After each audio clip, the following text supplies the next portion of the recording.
Too many years ago to remember the source, I read an article by a political science professor who was proud of the fact that, at the end of the semester, his students were unaware of his political views. I remember thinking, how sad. As someone who has been involved in politics since he was in 7th grade, I have many stories to tell about campaigning for various candidates, working for a member of Congress and a state senator, managing millage elections, and being on the ballot myself. If I taught political science, it would be a shame if I could not share these experiences with students because doing so would allow them to know my political views. Arguably, the safest approach might be to take the position of the political science professor and not mention our views in class. However, even such a seemingly safe approach is doomed to failure. Simply assigning a reading or selecting a topic for discussion might be viewed as advocating our personal positions. For example, a student once complained that I was trying to force my religious views onto the class because I taught a lesson on Muhammad Iqbal, who was the intellectual founder of Pakistan. Even after being informed that I am not a Muslim, the student persisted in their complaint that I was promoting my religion. A less extreme case where an assignment can take on political meaning is when I screen Immersion, a short film about a Mexican boy attending a school where teachers are forbidden to speak Spanish to their students. After Donald Trump's election in 2016, students in 2017 could too easily have jumped to the incorrect conclusion that the film concerned the Deferred Action on Childhood Arrivals, DACA, and that I am showing it to advocate against President Trump's immigration policy.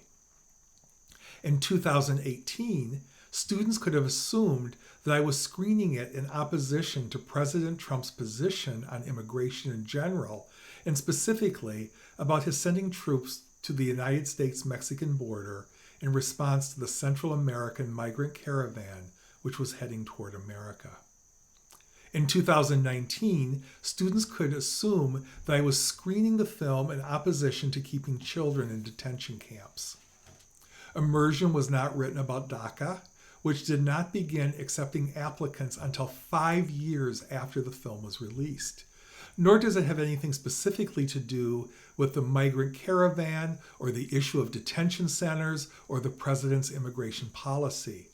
But as a professor, I need to be aware of the lens through which my students might view the film.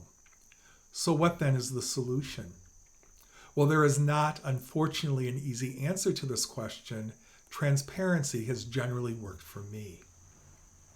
From the beginning of the semester, I explain and often repeat that while Mr. Berg might care passionately about your political views, Dr. Berg doesn't give a damn. Because I am not prone to swearing in the classroom, the mild profanity adds to the impact of the statement, which I follow up with specific examples. Sometimes I tell the story of a former student who advocated that homosexuality is sinful. I explained that I disagreed with the student's analysis, not because I am gay, but because I prefer reading scripture or any text in its sociocultural context. The student took a more literal approach to scripture. His approach is valid, and he earned a 4.0 in a class in which he argued that his professor was going to hell. This does not mean that all points of view have equal merit in my classroom. In my classroom, we distinguish between educated and uneducated opinions.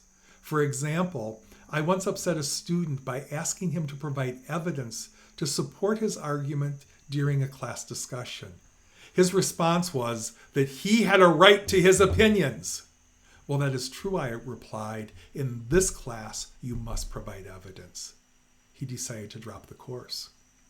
In this case, the issue was not the student's political views. In my role as arbiter of grades, I did not care about his views. The student could have earned an A in the course if he provided evidence, regardless of his personal politics. During the 2010 election, I became the darling of the young Republicans on our campus because I actively promoted many of their events, especially a speaker series in which they brought the Michigan gubernatorial candidates to campus.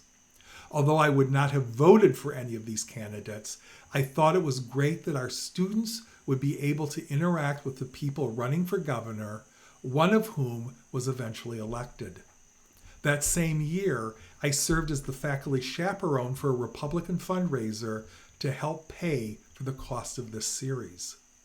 Students who knew Mr. Berg's political views were not surprised to see Dr. Berg show up. Sharing political views in the 2020 classroom is much more dicey than it was in 2010. Reaching across the aisle is viewed with disdain by core voters who demonize those who disagree with them. When I used my letter writing for Vote Forward as part of a lesson during the 2018 campaign, I ran the risk of someone claiming that I was being partisan with this example. Yet, as part of the lesson, I explained how students could become involved in such get-out-the-vote efforts regardless of their political ideology.